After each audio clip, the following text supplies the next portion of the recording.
प्रजेसाठी एका मनुष्याने मरावे आणि सबंध राष्ट्राचा नाश होऊ नये हे तुम्हास हितावह आहे. शब्द आहेत कैफा ह्या प्रमुख याजकाचे. ख्रिस्ताठाई माझ्या प्रिय बंधू भगिनींनो, शल्मोन राजाच्या मृत्यूनंतर इस्रायली जनतेचे 2 तुकडे झाले. उत्तरेकडे इस्रायलचे 10 वंश आणि दक्षिणेकडे यहुदाचे 2 वंश. आणि ह्या 10 वंशांना असिरियाने हद्दपारीमध्ये नेलं. 2 वंशांना बाबिलोनने हद्दपारीत नेलं. अशा प्रकारे परमेश्वराची निवडलेली जनता विखुरली गेली. आजच्या पहिल्या वाचनामध्ये यहेजकेल संदेशाला प्रभू परमेश्वर सांगतो की इस्रायलचे वंशज ज्या राष्ट्रात गेले आहेत त्यातून मी त्यांना काढून आणि चोहोकडून गोळा करून स्वदेशी नेईन. पुन्हा एकदा त्या सर्वांना एकत्र आणण्याचा परमेश्वराचा मानस त्याने इथे व्यक्त केलेला आहे.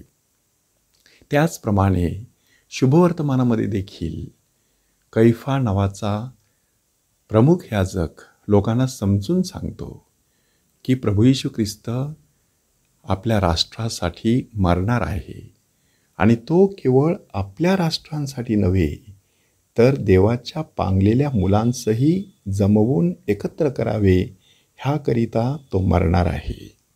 म्हणजे प्रभू येशू ख्रिस्ताच्या मरणामुळे एक मोठ्या प्रमाणामध्ये ऐक्य प्रस्थापित होणार आहे. प्रभू येशू ख्रिस्ताचा देखील तशाच प्रकारचा विचार होता की एक मेंढपाळ एक कळप. केवळ एकाच मेंढपाळाच्या अंमलाखाली सर्व मेंढरांनी एकत्र यावं अशी परमेश्वराची योजना. आज विविध कारणास्तव माणसामध्ये फूट पडत आहे. मग जमीन जुमला असो किंवा आपसातील वैर असो, जातीभेद असो, धर्माधर्मातील मतमतांतर असो, संस्कृतीवरून असो, भौगोलिक सीमारेषांवरून असो, विविध कारणास्तव आज माणसांमध्ये फूट पडत आहे. कधीकधी धर्मामध्ये देखील अनेक पंथ आणि उपपंथ उदयास येतात आणि एकाच धर्माची अनेक शक्ल पडत असतात. परमेश्वराची इच्छा आहे की सर्वांनी एकत्र येऊन माझी पूजा करावी. जोपर्यंत आपण परमेश्वराला बाप ह्या नावाने हाक मारत नाही तोपर्यंत आपण एकमेकांना बंधू किंवा भगिनी म्हणून हाक मारू शकत नाही. म्हणूनच प्रभू येशू ख्रिस्ताने एक विश्व प्रार्थना शिकवलेली आहे, आमच्या स्वर्गातील बापा. म्हणजे सर्वांनी जर एकाच परमेश्वरावरती विश्वास ठेवला तर आपसामधील बरेचसे मतभेद आणि बरेचसा वैरभाव दूर होण्यास आणि ऐक्य साधण्यास मदत होईल. आत्ता आपण पवित्र आठवड्याच्या उंबरठ्यावर आहोत.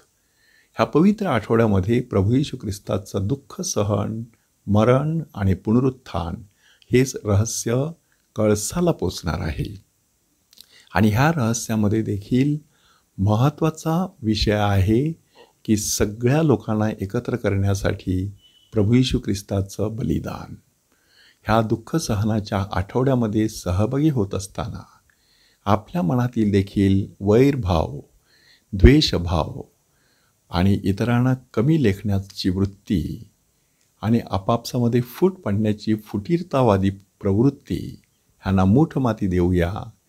एक कळप एक मेंढपाळ हे प्रभू येशू ख्रिस्ताचं जे स्वप्न आहे ते साकार करण्यासाठी परमेश्वराच्या कृपेस सहकार्य करूया.